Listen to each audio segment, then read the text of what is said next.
Good day everyone. I am Judy Cristal Di Castellan and I'll be continuing the report of Miss Jen Francie Balanay. She was talking about the different water sources. Now, my report would be the different harmful effects of some activities. Now I will be presenting my PowerPoint presentation so you will be guided while I am reporting. Here is my PowerPoint presentation.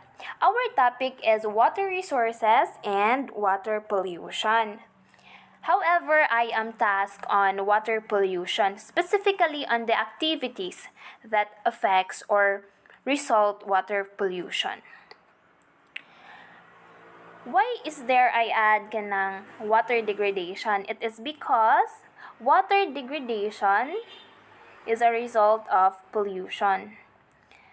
And I will be talking about harmful effects of overpumping of aquifers, water transfer, using dams, and removing salt from seawater. Now let's go. Before that, allow me to define what is degradation. Degradation is the condition or process of degrading or degraded. It reduced in quality. Now, let's go to the first harmful activities that causes harmful effects.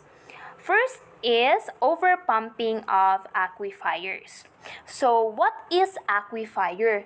An aquifer is any geological formation that contains or channels groundwater. You can see there at the picture. That is an example or that is an aquifer.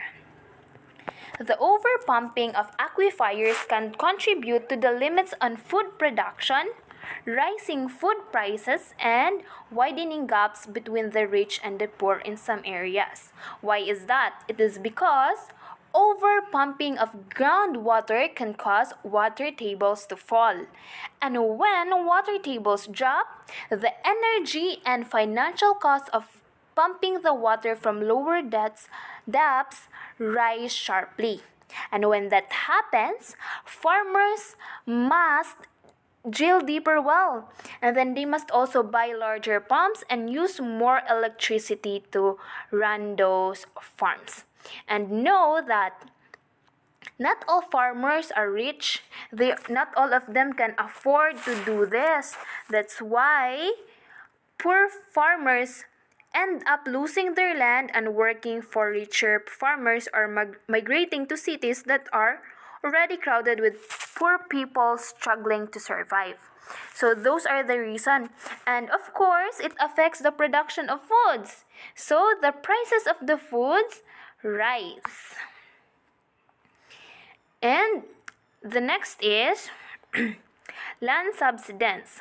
What is land subsidence? It is withdrawing large amount of groundwater, sometimes causes the sand and rock that is held in the place by pressure in aquifers to subside or sink. You can see there at the picture nga nabuak. It is because na overpump na mo na siya result. And next, also, an extreme subsidence that can swallow cars and houses is a sinkhole. I know that all of you are already familiar of what is sinkhole.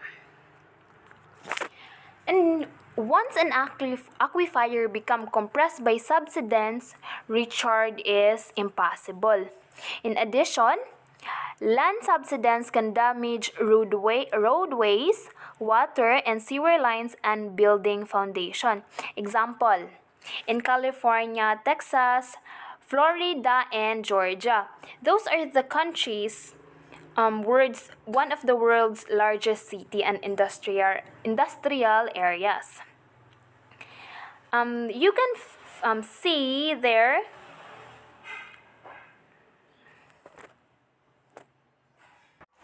In addition, land subsidence can damage roadways, water and sewer lines, and building foundation. So how can we avoid this, or how can we prevent on contaminating the groundwater? First, Use water more efficiently. Subsidize water conservation and then limit number of wells. Use permeable paving materials in streets, sidewalks, and driveways. So what is permeable? Permeable is katong materials that allows liquid or gases to pass through. In that, we can lessen waste.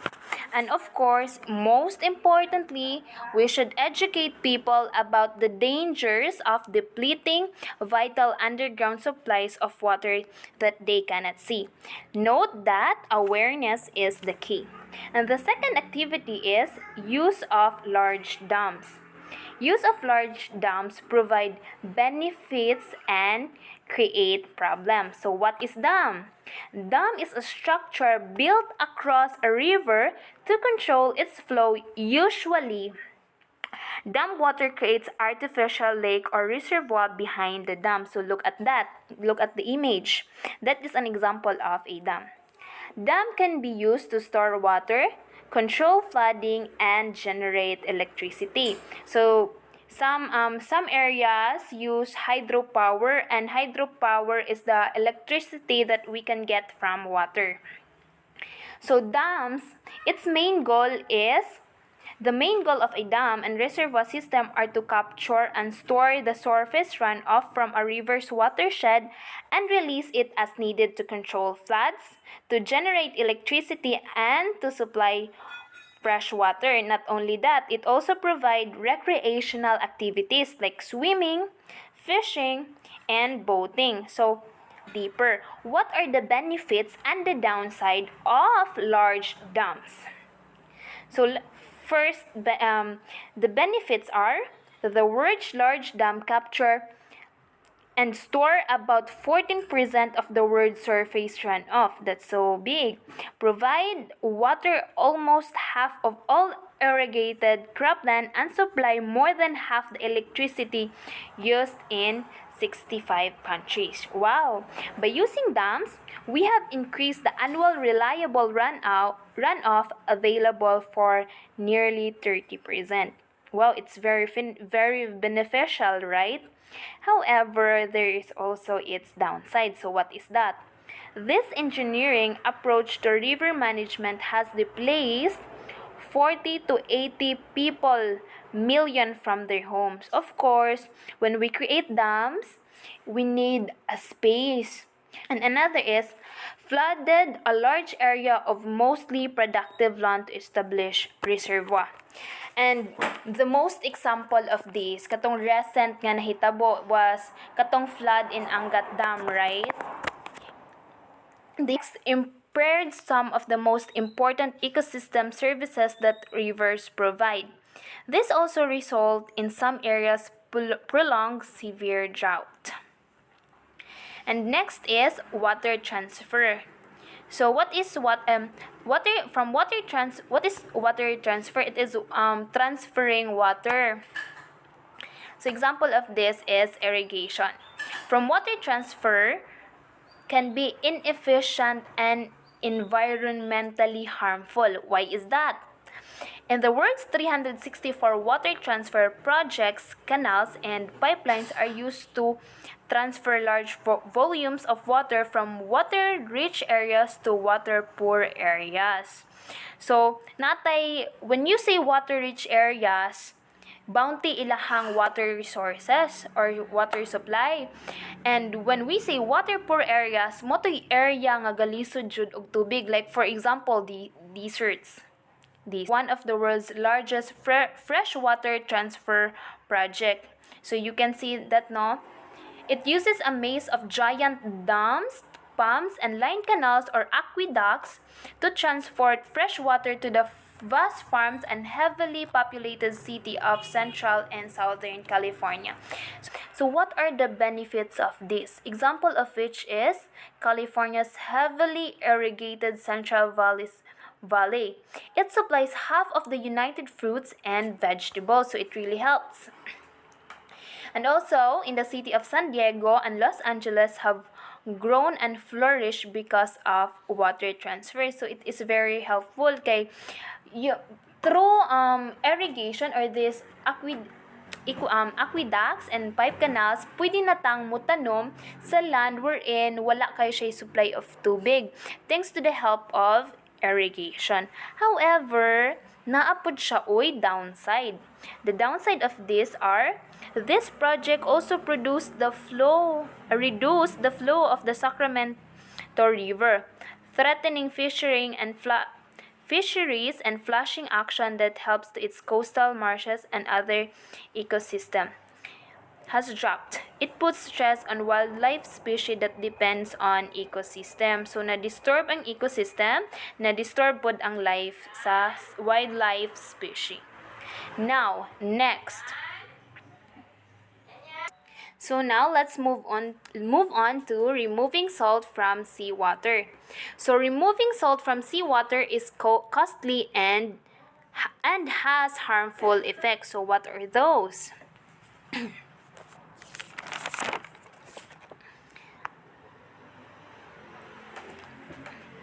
Let's first tackle what is desalination. So desalination is the process of removing dissolved salt from ocean water or brackish, those are slightly salty, water in aquifers or lake. This is also another way to increase supplies of fresh water. So there are two widely used methods for desalinating. So desalinating is the removing salt from seawater. There are two mostly used method, that is distillation and reverse osmosis. So what is distillation? It involves heating salt water until it evaporates and condenses as fresh water. So through that dito nila makuha ang salt. How about reverse osmosis? Reverse osmosis uses high pressure to force salt water through a membrane filter with pores small enough to remove the salt and other impurities. Now,